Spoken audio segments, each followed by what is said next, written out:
Hey, deserving listeners, today we have a very special guest with us, Dr. Kirk Schneider. I've been reading his various publications since I entered the field in the mid-90s. He has published various books and journal articles over the years, very prolific writer. If you don't know, he's a highly renowned figure in the field of existential therapy and psychology, but also in the field in general. I would be surprised if anyone being trained as a therapist in the last 20, 30 years doesn't know about Dr. Kirk Schneider. Also, in my opinion, he has a brilliant mind, a very intelligent individual, very interesting person. And also, I find the stuff that I know about Dr. Kirk, I've never met him before until today, which I'm quite honored. But I also find you, Dr. Kirk Schneider, to be a kind soul as well. I could see you being a natural therapist for people. So welcome to the podcast, Dr. Kirk Schneider. Thank you so much, Kirk. Dr. Honda, I'm very honored to be here with you. It's great to meet another Kirk. You know, it's not often that I get to meet other Kirks. This is true. This is very true. Yeah, that's a special moment. Okay, so let's get into your book, which I have a copy here. Your newest book. Have you published, like 30 books in your life? Not quite. No, more like 14. 14? Okay. It's a very easy read. If you don't know much about existential therapy, it will confuse you kind of, but there's enough in here that's easy enough for people to understand. It's broken up into short chapters. I like books that are like that. It makes it easy to read. So I like that format. But I want to get into some of the things that you talk about in this book. The first thing I want to talk about, often when people talk about existential therapy or your work, they will summarize it in this very reductive way. There will be this extremely brief bullet point list of anxiety and responsibility and, these kinds of things. Not only of your work, but of existential therapists in general, psychologists in general. So I'm really looking forward to talking with you because I've always wanted to know, how does this work in the mind of Dr. Kirk Schneider, and how does it work in the real life when you're working with clients? So I want to ask you some specific questions. The first one is you have a chapter on from anxiety to awe, trying to help people moving from anxiety to awe. Can you explain that idea?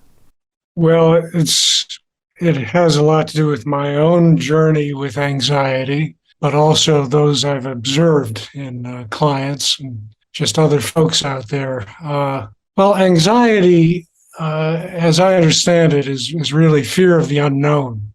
And I think that begins right at the beginning, as soon as we're ejected from the womb. And we come into all these strange people and places and things that hit us. And they're radically unknown. We have no background, no equipment really to deal with it, or very little. And so I think that, as Otto Rank put it, that's really the beginning and maybe the source of all future anxiety and trauma, is that sense of sort of groundlessness and helplessness that we feel when we come out of the womb. And the question is, how well do our caretakers and the culture around us help us to work with that otherness, that radical difference that we encounter in ourselves and in other people and places from the beginning?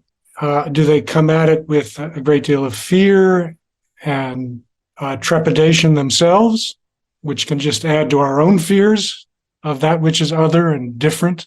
And by the way, I think that is basis in many ways for our prejudices and bigotries as well. Or do they come at us in a more holding environment, if you will, as the analyst Winnicott talked beautifully about, the capacity to help us begin to internalize more of a centeredness with all those strange things that we're encountering, and to see that, well, yes, they're terrifying and overwhelming, all these strange things, but if we can feel safe enough from our caretakers and from the culture around us to feel like we can stay with them, we can be present to this peril, we may begin to see some other things that we didn't see at the beginning. We may start to become curious about all these unusual things that hit us, we may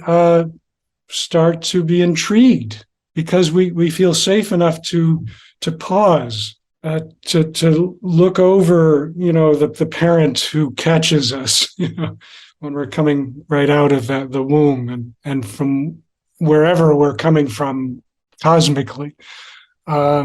We maybe begin to study their face, start to become interested in our environment, what's around us, the lights, the colors. And I think the more that we can do this, and some interesting studies have really affirmed this, the more we can shift from a place of basically terror and paralysis to gradual, incremental curiosity, wonder, and maybe even fascination with what's around us. And that's what I mean by the sense of awe. I would capture the sense of awe by defining it as the sense of humility and wonder, capacity to experience our smallness and fragility in the world, but also at the same time have access to being able to take risks, to venture out, to inquire. And so that's the wonder part. Basically, it's developing a sense of adventure toward living. And it's a wonderful attitude if one can develop it. But we need inner freedom to do that. Yeah, so to tell you how I metabolize what you're saying, and in reading your book, you seem to be much more interested today, which makes sense, on the political landscape and the political divide, people that are at odds with each other, not only in our country, but in other areas of the world. And when you talk about, when your response reminds me of some of the writing you have in this book around that from birth, as Otto Rank identified over 100 years ago-ish, as soon as you enter into the world, you're faced with a lot of uncertainty, a lot of other things that are not of us. We become differentiated suddenly and realize there's all these outside things that are almost universally terrifying, and we have to struggle with that. And then, as you say, parents, caregivers, culture, how do they help us to provide a holding environment for us to cope with that, to feel the words I would say in attachment language is to feel secure enough and safe enough to just feel safe, to feel secure, to feel like you're not in danger. Someone's taking care of you, your culture's taking care of you, your caregivers are taking care of you. And from that safety, you're able to curious about the world. You can move away from the secure base with security. You know that you can go back to your secure base and you can begin to just be open and just be curious and also appreciate the other, instead of being in that constant state of fear, which can result in paralyzation and or defensiveness, right? Of, well, I have to attack the other, I have to eliminate the other, and I have to strawman the other and vilify the other. And that's what you write about in your book, and that's what we see in our society today. So that's what I'm hearing when I hear you talk about from anxiety to awe. That's very well put. Yes, I mean, the only thing I would add there is that I think the analysts are onto something with this idea of internalization, that we internalize that holding environment that we hopefully can get from our caretakers. And that becomes part of the way we relate to ourselves. So we end up relating to ourselves in a more supportive, understanding, present way, rather than just scrambling or going to extremes, or what I'd call the polarized mind, which is the fixation on a single point of view to the utter exclusion of competing points of view. And I think that comes directly out of a problem with encountering this otherness that we're talking about, these differences. How do we help our current society to change from anxiety to awe? Well, I would say that there's a long-term response to that question, and there's a shorter-term response. The longer term is that we really need to fortify the way that we engage in child rearing, and to create a culture and a kind of ethic that promotes a greater contact between parents and children, more substantive contact. I mean, we are so distracted today. We've always been distracted, or for a very long time, by having to put bread on the table. Parents have been distracted by just having to make money. But now that is true for many people, but also it's compounded by the resort to devices, to our smartphones, to our instant communications. And we get caught up in, surfing and net surfing and that sort of thing. So parents have a lot of challenges with distractions, and I think it makes it that much harder to provide the kind of presence, the quality of holding that I'm talking about. But I absolutely feel that we need to rework that and come to a place where we recognize how vital it is to be able to revel in our children's experience, to be able to clear one's own mind and whole being as much as possible, to really try to tune in to what the child needs, wants, is struggling with, to engage with them in a very responsive way. I mean, you know about these experiments, Kirk, I imagine, called the still face experiment, where they've shown as early as a couple hours old, when the child's a couple hours old, if the parent, it's often been the mothers, but it could be the father, if the parent goes blank, shows a poker face to the child, that child very quickly deteriorates. It's like they fall off an emotional cliff. Because, again, it brings them back to this place of helplessness and groundlessness that I think that they're overwhelmed by.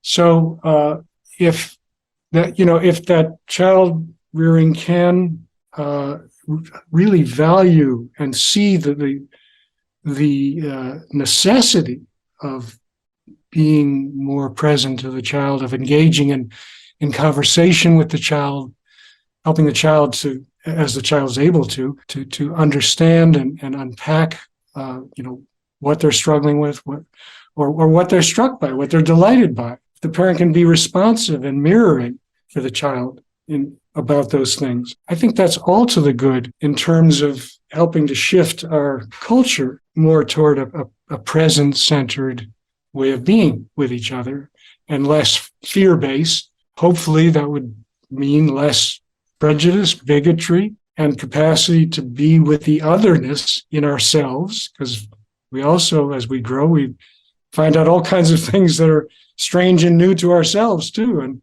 if we're coming from a fear-based place as opposed to a more present-centered place, we're going to be jumping out of our skin, or we're going to be polarized, we're going to be fixed on something certain, whether that's an ideology or maybe another person that we aggrandize so that we can avoid dealing with that strangeness in ourselves and with others. So that's the longer term answer. And I think that this sense of awe relates to that,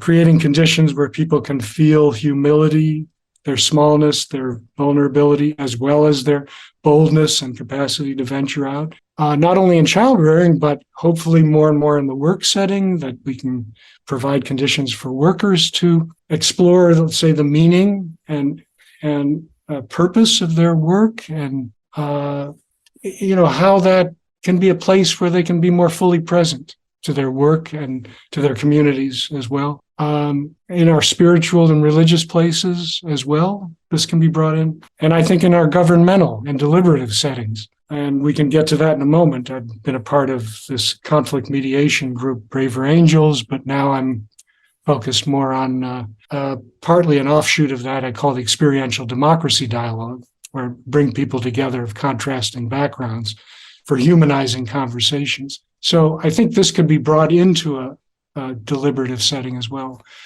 But to give you a more short answer on that, I think it's extremely helpful if we can make what I call emotionally restorative relationships more accessible and affordable to people.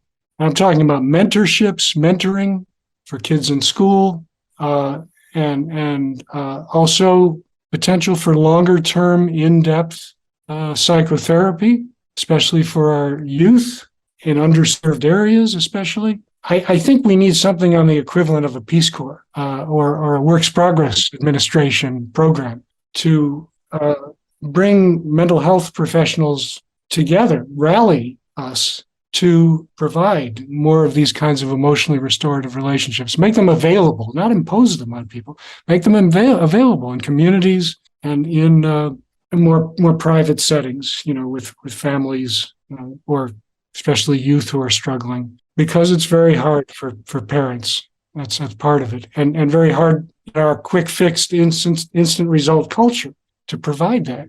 So that's a whole other area we could explore further. I have further ideas about that.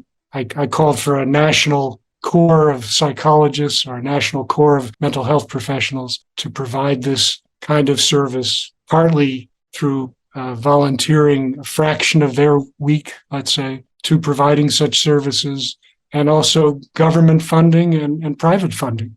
But you need somebody to rally people to the cause around this. I think also just providing people with, or encouraging people to seek out not only psychotherapy, substantive therapy, but maybe people in their neighborhood or in their schools who can be mentors, who can be helpful witnesses, as the analyst Alice Miller put it.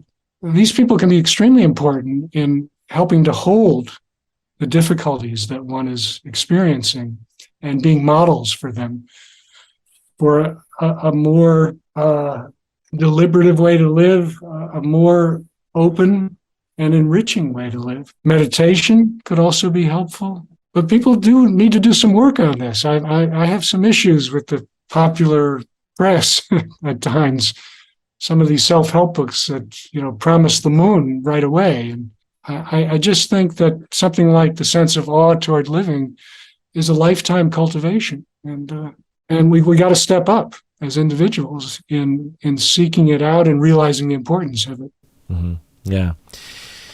So I want to talk about your facilitation of debate between people, or understanding between disparate groups, traditionally disparate groups. You write about it in your book, and you lay out the outline, if you will. Maybe it's the outline you follow with the folks you work with. It reminds me of Carl Rogers talked about this as well, and put effort into this experiencing each other, listening to each other, putting aside one's assumptions, phenomenological listening among groups of people that traditionally literally want to kill each other in war, in political fighting, in community.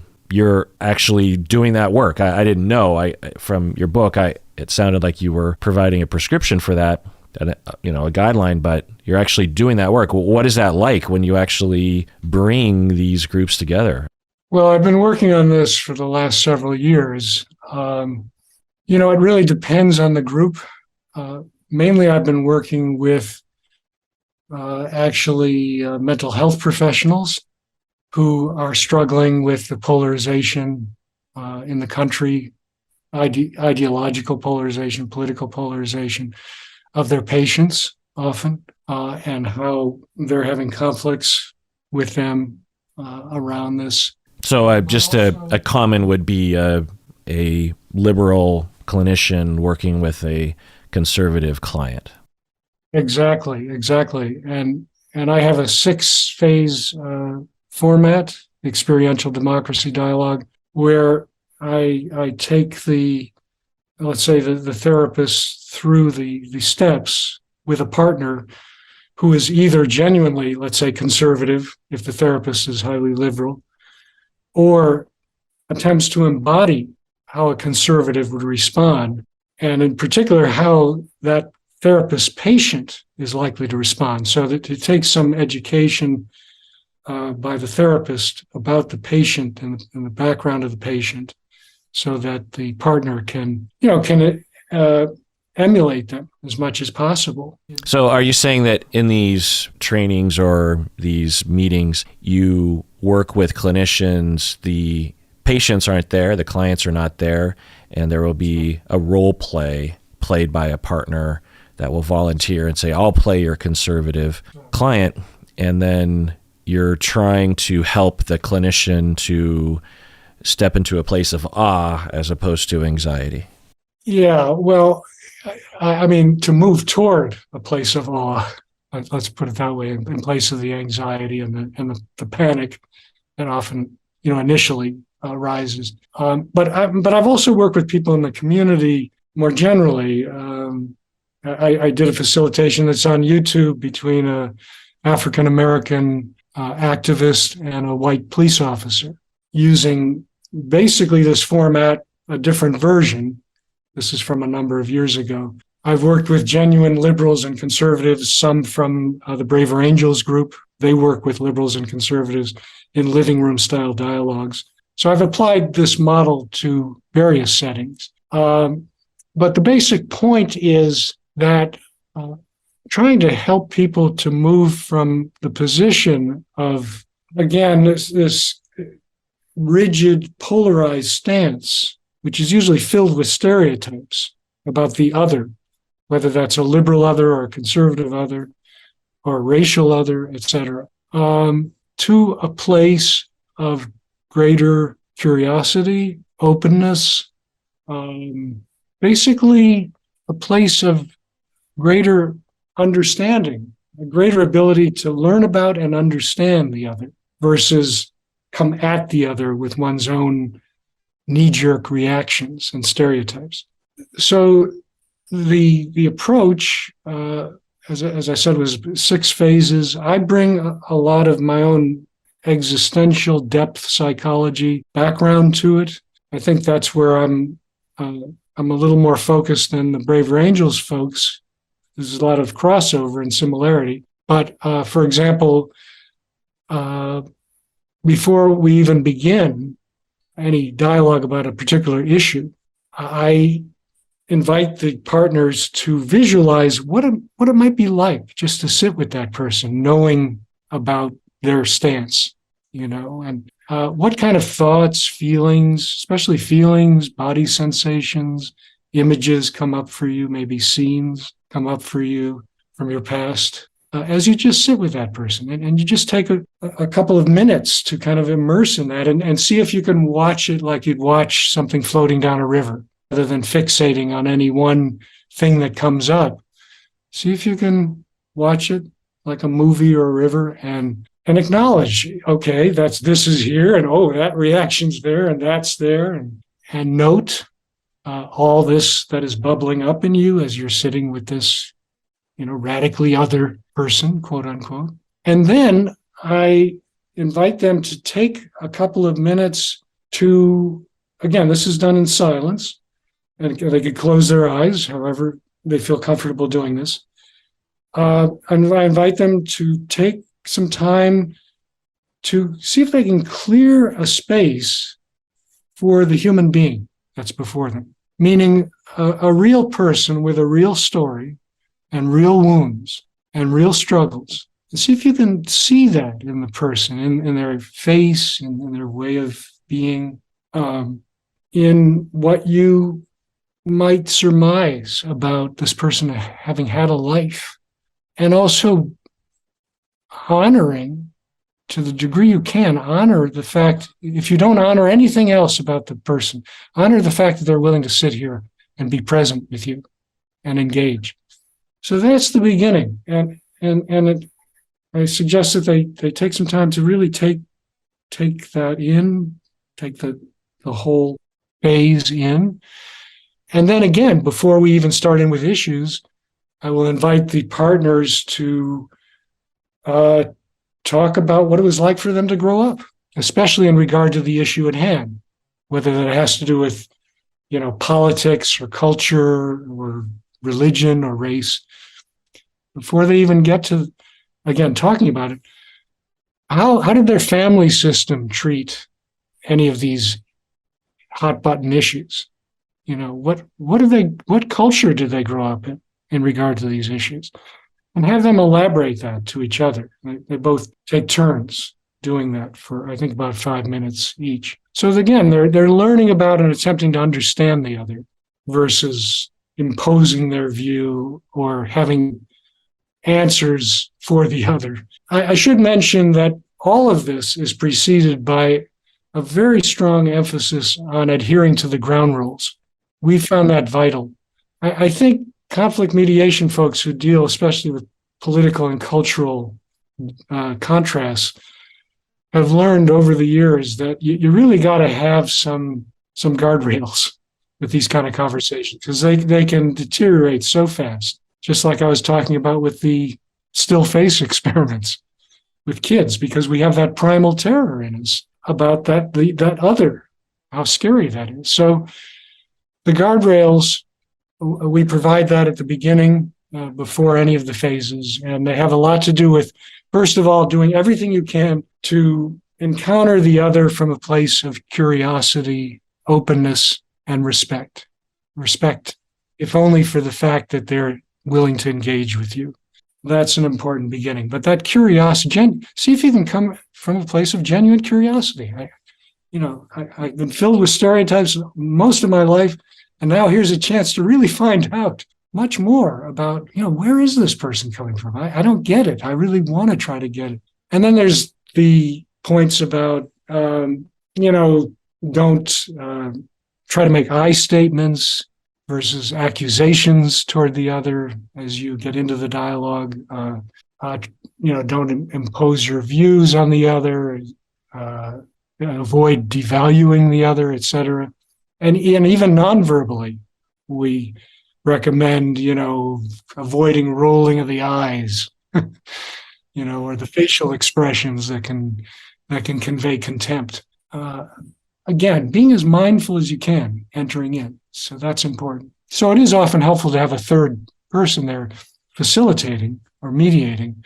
Not necessary, but it can be helpful.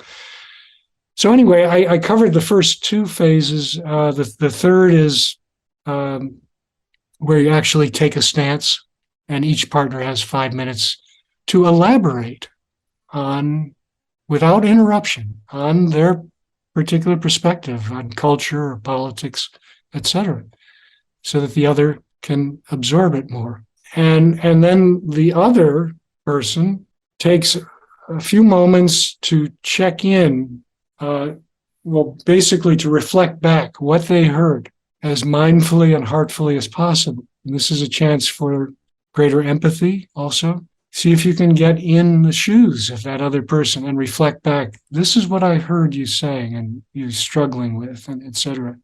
And then that original speaker has a chance to correct anything that's false or misleading in the reflection. And then they switch roles. And then, I don't know if you want me to go into the 6 phases, but I can summarize them quickly. Okay, and then just quickly, and this does take a lot more immersion and background if you're going to actually do it. But the 4th phase is the stereotypes exercise, which I borrowed directly from Braver Angels. I think it's brilliant in so many ways.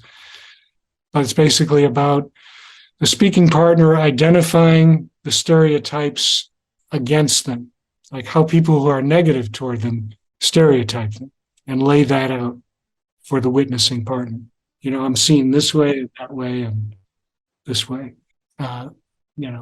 Gun-toting, women-hating, whatever person, or bleeding heart liberal who is, aimless and disorganized, whatever. And then the speaking partner identifies the false and misleading aspects of the stereotype. So there's their chance to correct the record, to fill it in, again, with more of their humanness. And then the final piece is to identify any nuggets of truth to the stereotypes. That's often a very difficult one, especially for people who feel very polarized against each other.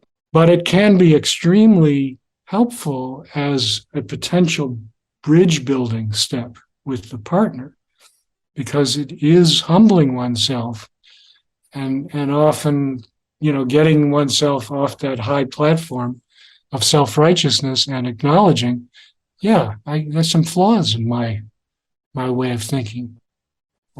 or living. So that's the stereotype exercise. They both do that. And then there's a fifth is the asking a question of your partner. And again, you try to ask a question from genuine curiosity rather than having an answer in the question or accusing person in the question. So I noticed you talked about, not having the government interfere with our lives. But I wonder, how does that work if you're sick and you don't have enough money, let's say? But it has a lot to do with the way you ask the question too. The energy you bring, your body, not just the words you use. And then finally, the discovery results phase. Basically, what did you discover from this 50-minute to an hour encounter with the other? What did you learn about the other? What did you learn about yourself with the other? Is there any potential for common ground?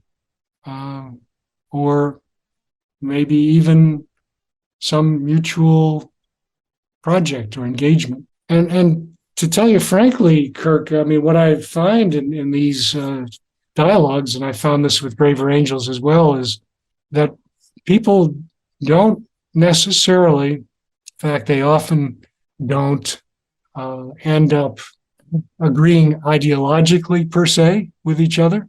But what does happen, and what has been extremely powerful for me, and I know others as well, is they feel like they can actually be friendly with this other person who before, was the mortal enemy. And I think that's a major, major step, especially given a country that is basically at each other's throats. Okay, let's take a break, and when we get back, let's continue. Late at night, as an exercise to fall asleep, I have various different mental exercises that I play around with, and one of which has been for years, is to somehow have the authoritative power to bring these groups together, bring Putin and Zelensky together, bring Trump and, I don't know, who would be AOC together or something, and to have it be public broadcasted. Because as a couple therapist, I see this happen all the time. People come into my office and it's the same thing. We could replace stereotype with assumptions. We can replace cultural indoctrination with relational traumas, internalizations. And I help people, and it's hard, and you have to start, and I have to facilitate it. If they just talk about it without me there, they'll spin out of control. So there's a lot of guardrails, like you say, and I have to embody that. I might even agree with one person over the other. I might feel like I'm more like one person, but that's not going to help. I have to help both people. I have to challenge my own, as I'm sure you do, Dr. Schneider. You have to challenge your own stereotypes because you've been indoctrinated into the cultural pocket that you're in, and you don't want to alienate the other. You don't want to make it seem like you're... So it's a very similar thing. And so when I watch couples go through this, it breaks my heart, but it pales in comparison to literally hundreds of thousands of people dying in a war currently in Europe right now, because what I interpret is fear. Putin is afraid. He's afraid of being invaded or made to bow down to the economic powerhouse of the West. Or I don't know what it is. He's afraid of something, or his people are afraid of something, people that are influencing on him. And I'm positive that if you gave me or you the power to force them, the people in power, to sit down and to actually not only have these conversations, but actually over time, proofs in the pudding. It's like, okay, Putin, what do you need to see from Europe to make you feel less afraid? And Putin's, I'm not afraid. It'd be like, well, let's explore that, because you certainly look like you're afraid. You're not talking like you're afraid, but this is what people do when they're afraid. They get violent and they get protective, and they start to lock in on a certain point of view, and they start spreading propaganda. They start trying to get a bunch of power and influence over, and take over the press and da-da-da. So, and then you have at least conversations. And I might even say, if I were you, I'd be afraid too. If I were in your shoes, this is how I would feel, because the history and if we could just get Trump and AOC together, and while everyone's watching, and actually, but you, and I know you get it, Dr. Schneider, but when I talk about this to people in my circle, they laugh their asses off. They're just like, are you fucking kidding? That's useless. Do you not understand? I mean, in my Seattle liberal circle, do you not understand that Trump is basically the devil and Putin is basically the devil? There's no dealing with these fascist Nazis. And I'm like, maybe, but we have to try. But we don't have the power, Dr. Schneider. You and I are just sitting here yammering into the ether, and they'll never listen. Carl Rogers talked about this back in the day. I'm sure there were people before him that talked about this, and it just keeps getting worse and worse and worse. It just keeps getting worse, and the research shows it. The political divide gets worse and worse and worse, and it just seems to, I don't know. And then I just think, when you break an arm, you go to the physician, right? When your marriage is falling apart, you come to a marriage family therapist. When you have a political crisis, there should be a professional there, a mediator, which there are, such as yourself. Those are the people you should go to. You should not go to Twitter and stereotype and alienate the other and spread lies and propaganda. It's just, it's so frustrating, because people are dying, not only in war, but in economic disparity, in lack of access to health care, lack of access to food, and lack of access to proper security and community. I mean, it's happening every day, and it's just getting worse and worse and worse, and it's very upsetting. And I just wish we could give you the power to make these people sit down and you could run them through your program, because it couldn't hurt, and I'm guessing it would help.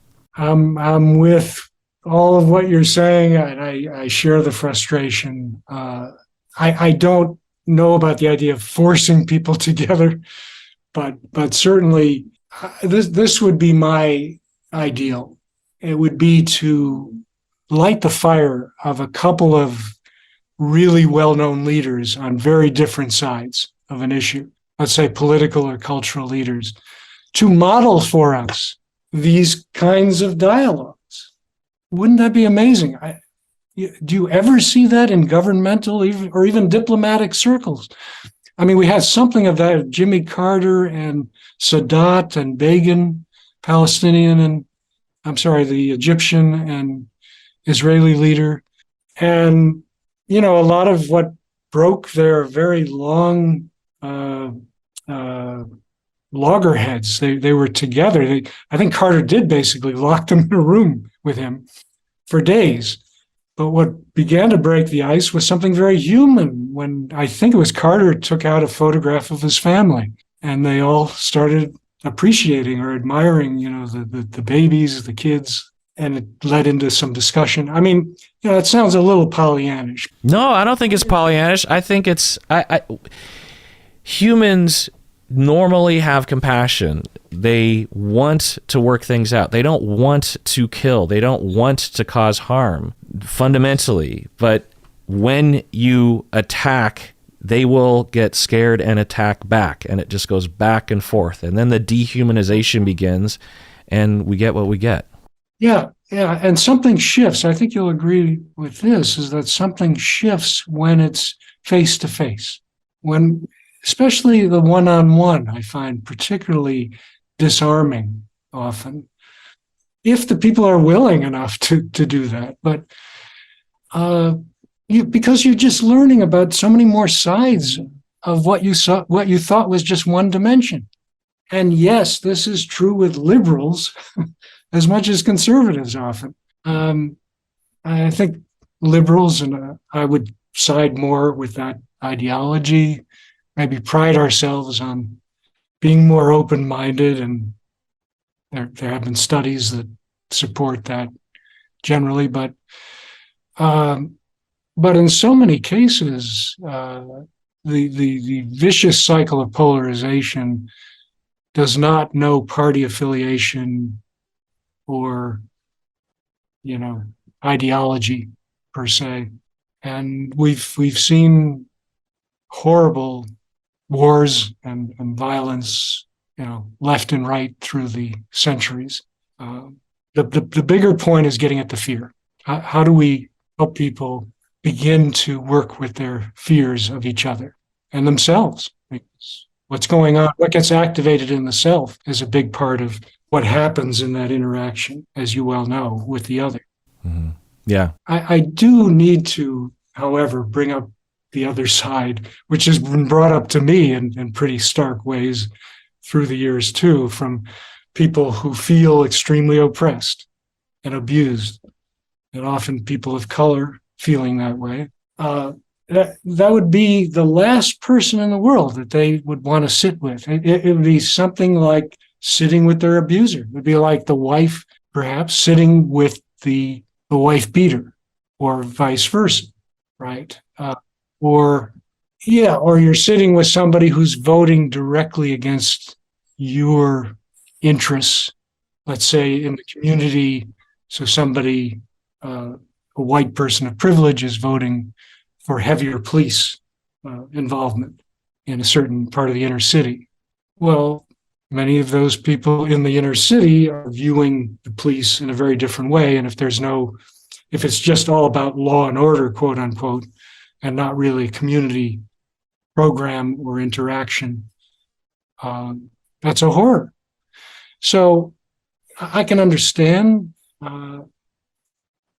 that concern, that point of view. There are people who are not willing or maybe ready to enter into these kinds of conversations because of their direct experience. On the other hand, I still think that there's a very large swath of the population that would be willing to begin these kind of processes. And if there are leaders, again, who are willing to model it, that would help alleviate, I think, a lot of the divisiveness among people who follow them so closely. Yeah, it's complicated by the current landscape of in-group, out-group behavior and the hard lines that if you even begin to talk, and especially if you empathize with the enemy, then you will be ostracized from the in-group. The in-groups will ostracize their own members who show any sign of placating the other, what they would call placating, but what we would just call like actually just trying to listen and understand. Unless you exhibit all the in-group behavior, which means you have to hate the other, you have to vilify the other, you have to dehumanize the other. If you do anything other than that, we will pounce on you and we will take you down. We will reject you. We will try to get you, fired at your job. We will try to discredit you. We will, we'll make death threats. I mean, it's happened to me, Dr. Schneider, like when whatever in-group I'm a part of, it perceives me as being, having betrayed the in-group.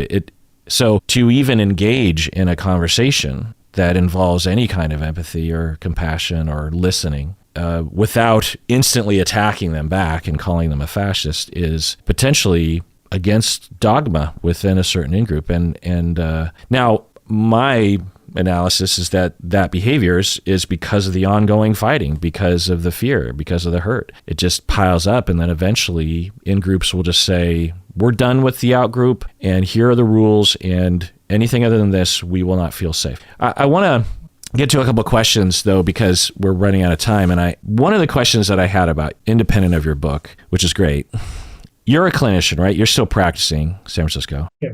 I want to know what an existential therapist would do with certain kinds of cases. Like you work from an integrative approach, but I'm wanting to know, like, what would be, if there is such a thing, an existential purist approach to the following case. So I thought about a case, a typical kind of case. We have a 35-year-old woman. She's depressed. She comes in. She's had 5 years of mild depression, not severe. She hates her job. Her marriage has been bad for 15 years. She doesn't really think about divorce, but the kids are getting older and she's quite passive in life. She feels like she's always been just pleasing everyone. and she's unhappy and she wants to change that, how would a existential therapist like yourself approach that, generally speaking?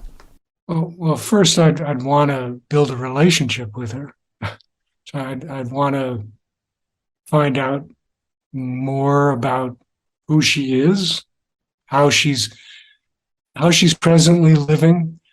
I mean, I see my work really centered on two basic questions. How is one presently living? And that usually brings up a client's battle, if you will, the part of themselves that feels tremendously oppressed or broken or dispirited. But it's an interesting phrasing of the question. It's not just like, tell me about your life. You're saying, how are you presently living? It is existential in nature because it implies that you are active in this living, right? Because that is an existential notion. It's not, life isn't happening to you entirely, at the very least. You are participating. So how are you living this life right now? Am I hearing that right? Yeah, there's a responsibility element to it, to the question. There's also more of a here and now orientation, even if it has to do with the past. How does the past manifest in the present of how you're presently living? So there's this battle between the part of oneself that is feeling crushed and the part of oneself that is attempting in its own way to break out of that, to break on through to a new self, in a way, to a freedom, often. Freedom to pursue this relationship or this job or this project, or whatever it is. So try to give the person room to really explore that. And then on the heels of that basic question is the question of, okay, so given your battle and how you're living, how are you willing to live? And that's more of the responsibility question, ability to respond to your situation. How are you willing to live? In other words, a lot of the work is about me being a sort of a passive and active mirror to the client so that they can see how they're constructing their world closer and closer up. And by active mirror, I mean sometimes sharing my own responses with the client in the service of further deepening and exploration. Passive mirror may be calling attention to what I'm seeing, how they're holding themselves, or what they're talking about, and reflecting that back. But we're kind of revisiting that battle over and over with that mirror. And ideally, they're seeing closer and closer up both what is crushing their spirit and what is attempting to break through equally, because both are getting vivified through that process. And the hope is, and I've seen it, fortunately, pretty frequently, that through seeing that battle close up, the person basically becomes ready to overcome that battle. They're sick and tired of living in that prison. So for this woman, maybe sick and tired of feeling oppressed as a mother or a housewife, or I don't know, there seemed like a number of depressive issues that she was suffering. And I don't know what that would lead to, but I can tell you with great assurance that it will lead to something different than what she's been experiencing if she stayed with the therapeutic process enough. And she gets into that place of how are you willing to live? And I don't ask those questions explicitly necessarily. Sometimes I do. But I'm saying both implicitly and explicitly. Those are questions that run through the entire work. How are you presently living? Are you willing to live? And people are presently living on all kinds of levels, as you know. So there's the client's desire and capacity for deeper change. Yeah. That's really important. Yeah, the willing part, because a more common question that people would ask is, how do you want to live? But you choose the word willing to live. It's not just what you want, but also as a subset of what you want, what are you willing?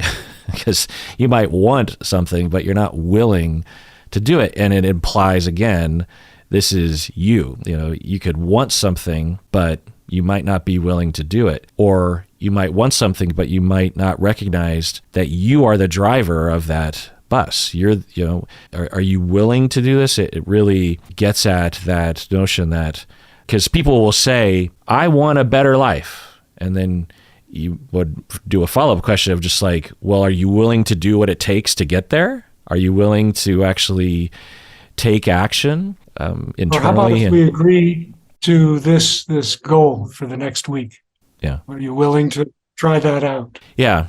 And that's interesting. So if I heard this without knowing it was you or framed in an existential way, I would just say that was a flavor of core humanistic approach, not necessarily existential. Because when we talk about existential, they often talk about, anxiety and responsibility and these kinds of things. The 3 or 4 bullet points that I will always hear and never really, I get and I appreciate, but I'm always like, well, what does that exactly look like in therapy? What do actually existential therapists, what do they do?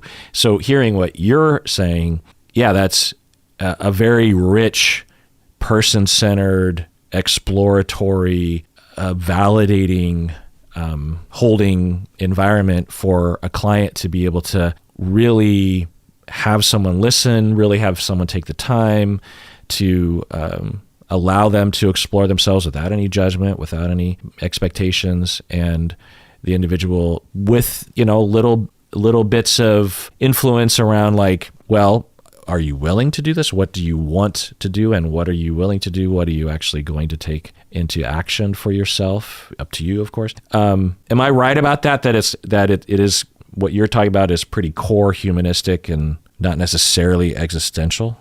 Well, these terms get blurred easily. I mean, that's why I think there's this whole American movement of existential humanistic psychology and therapy. The two go together in many ways. We could go down a rabbit hole in distinguishing between the two and the lineages of the two.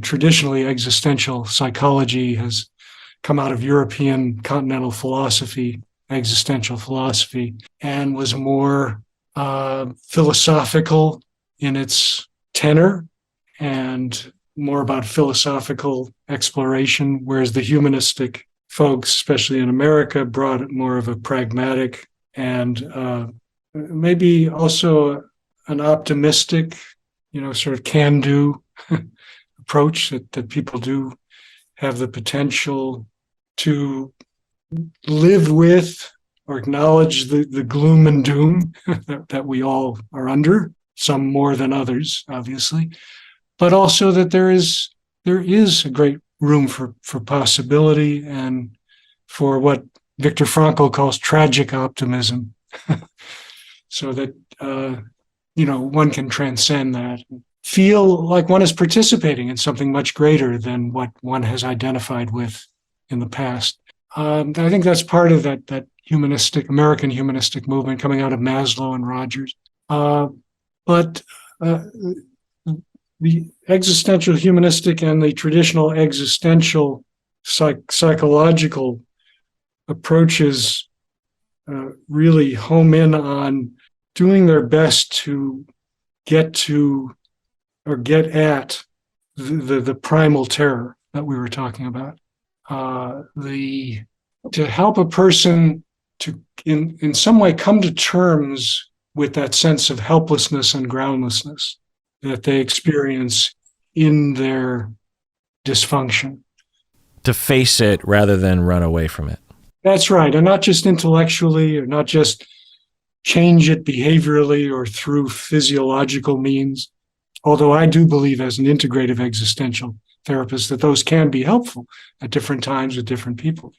But for many to make fundamental shifts, I believe, like many other existential oriented therapists, that one must encounter or face those deeper struggles with one's whole bodily being, not just part.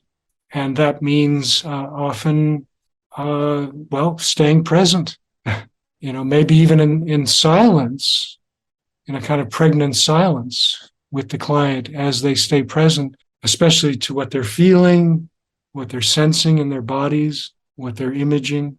And I have a whole approach around that I find helpful that I call embodied meditation. I brought that into the work I did for an APA video demonstrating this approach called Existential Humanistic Therapy over time. So that's a place to see it in action. But the client really, in that case and in others, really got down to an area that can't be categorized in words. In other words, interpretations at that point almost become desecrations of what one is experiencing, because you can't wrap your head around some of those places. And that's why I think clients who go into those deepest wounds begin speaking in metaphors, like I'm in a free fall, I'm drowning, I'm cut from the mothership, I'm in a black hole, bottomless pit. I mean, one needs to, in my view and my own experience as a patient, be in that place. As opposed to just interpreting it as, this is your childhood issue that's coming up. You want to be with someone. Yes. I mean, some of that can be useful, and I see it often as preparatory for this more pre-verbal kinesthetic or embodied staying with that great tumult that one is experiencing in the wound, so that one can, in a figurative and literal sense, reoccupy the parts of oneself that one has blocked off and overcome that battle in many ways, anyway, achieve a much greater inner freedom to be with the good, the bad, and the ugly. Yeah.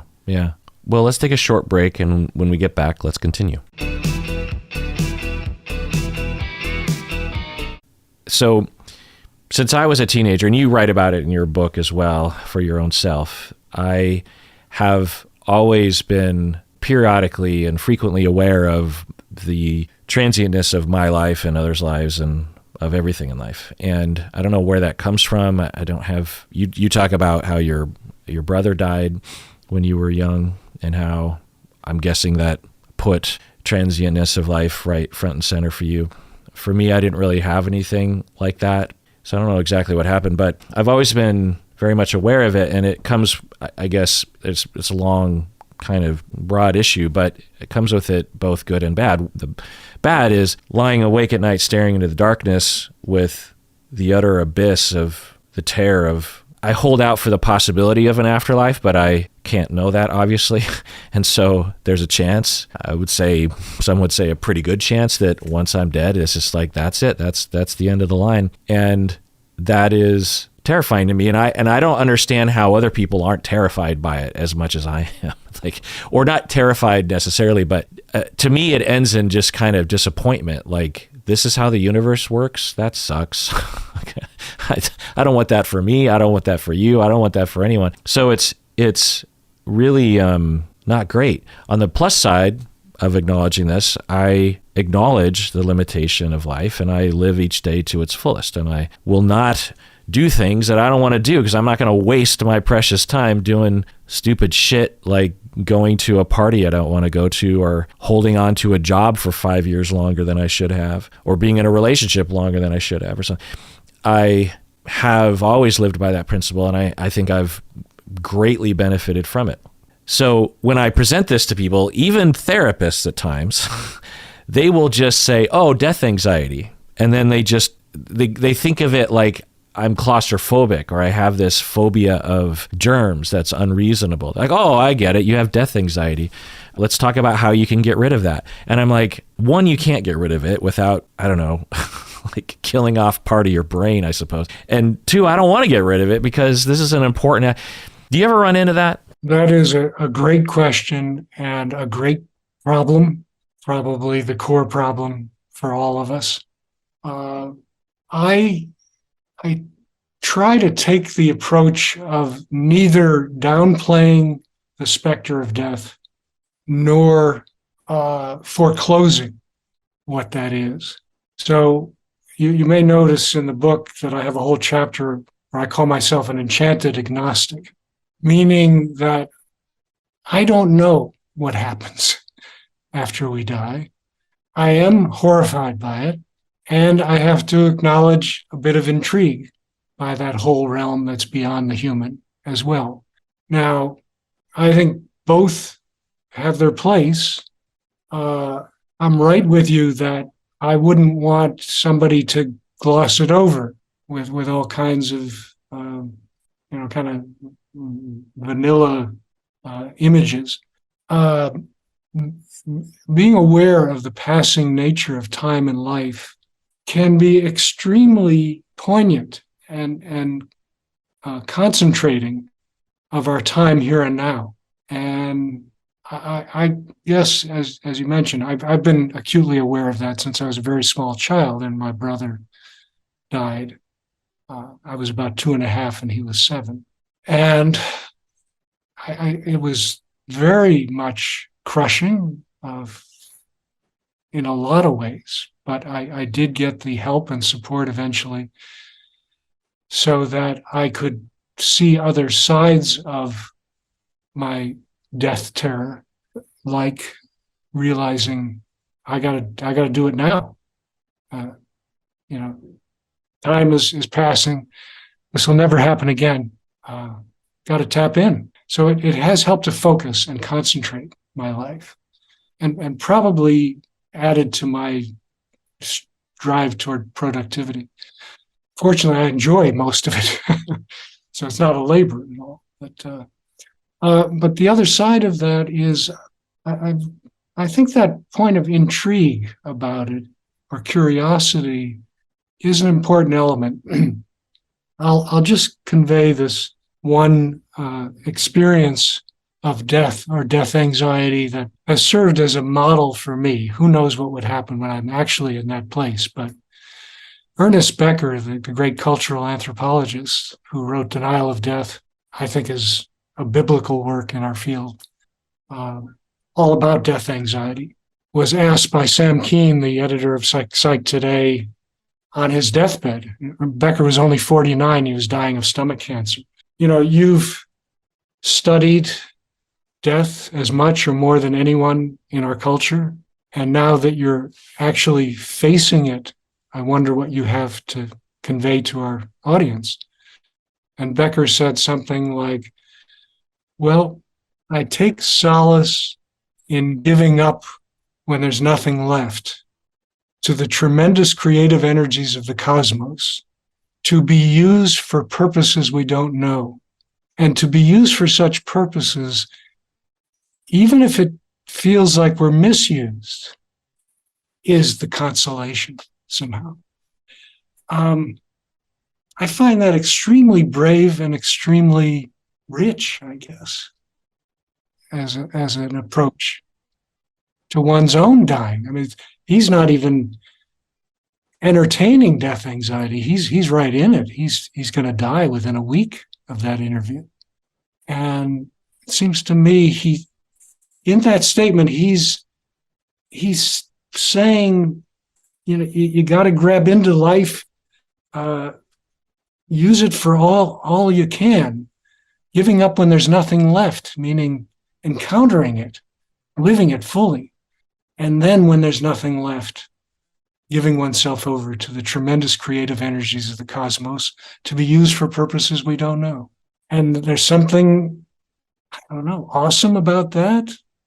Also terrifying. Yeah. You write about in the book having looked into the darkness when you're trying to fall asleep and feeling that horror. Does it happen for you when you're laying down to fall asleep as often as it does for me? Well, I don't know. But I mean, my experience of that was like funneled into one catastrophic night, pretty much. I described that moment where I basically had a breakdown in graduate school. Well, it was a series of events that I think reactivated my primal terror from when I was a very small child and traumatized by the death. But I was like 22 years old or 21. And I had a tremendous panic attack and feared that I was going crazy, basically. So it's like the whole cosmos poured through me. It's hard to describe, but every demon I could imagine was pouring into me that night. And I woke up literally trembling, not knowing what to do. Fortunately, a fellow graduate student who was blind actually helped me to find a therapist who was probably the most important healer in my life the next 9 months or so in working back through all. So I'm so thankful to that because it's helped me to limit those kinds of terrors ever since then. But that was a real dark night of the soul, so to speak, for months.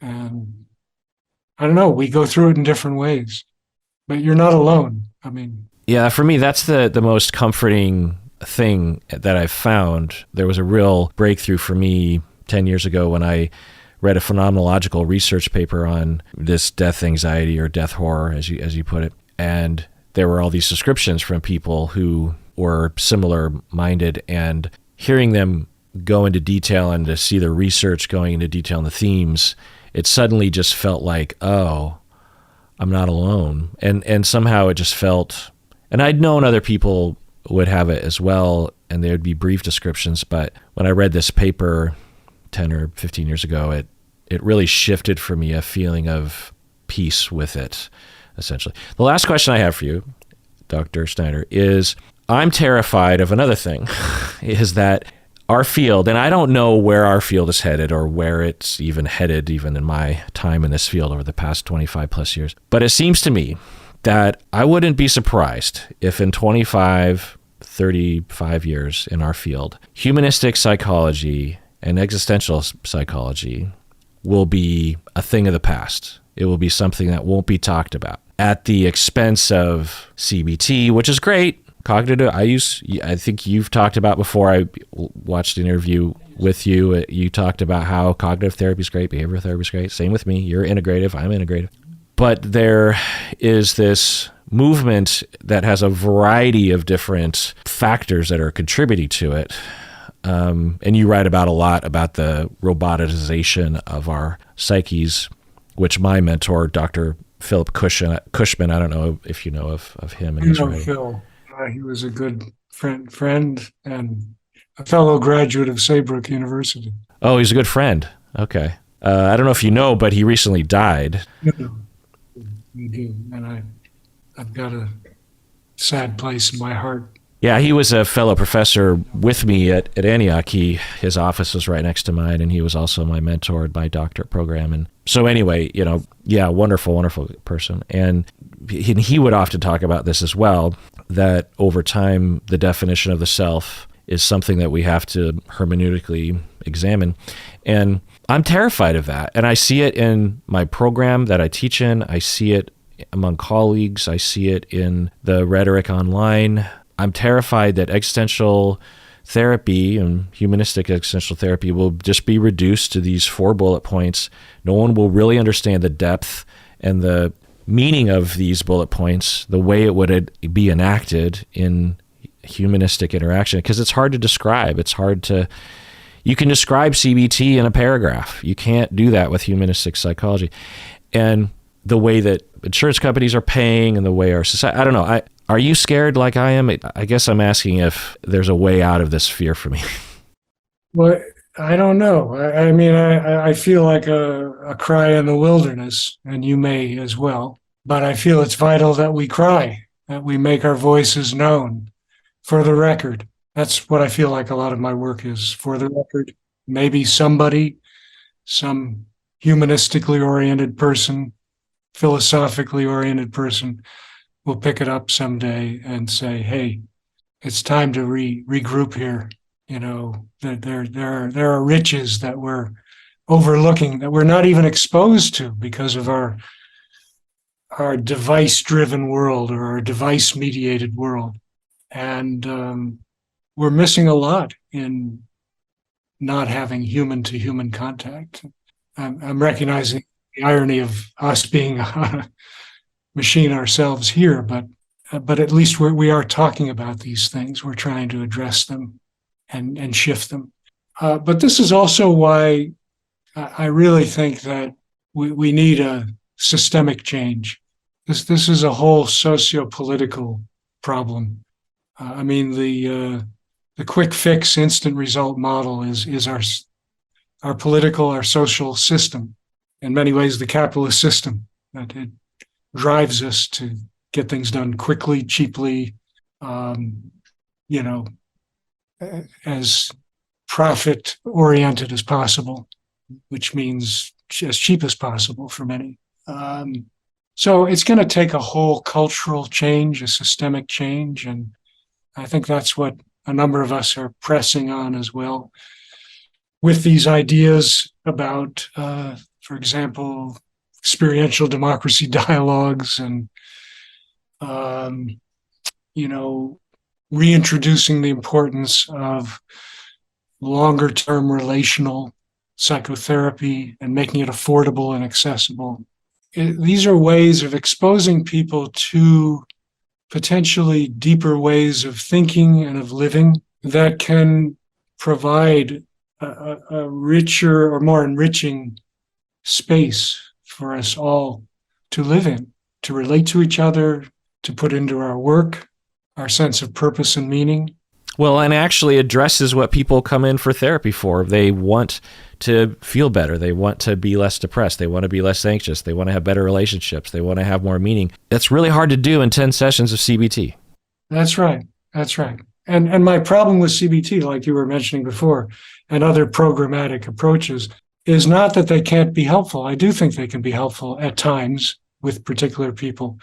It's that we see them as the be-all and end-all so often. And certainly the more we become roboticized, as I've put it, device-oriented, the more the mechanical model for living is going to be seen as the be-all and end-all, the efficiency model of living, to the point where kids won't even know what they're missing because they've never really been exposed to some of these raw, person-to-person, flesh and blood kinds of encounters with ourselves and with other people. I don't think I'd ever heard of that term before, this defining the self through efficiency. And you just said a couple sentences around that in another interview I listened to, and it really just hit me. I was like, oh my God, yeah. I mean, even in relationships, even with therapy, people will go to therapy because they will frame it as, not everyone, of course, but they'll frame it as, well, I need to be more,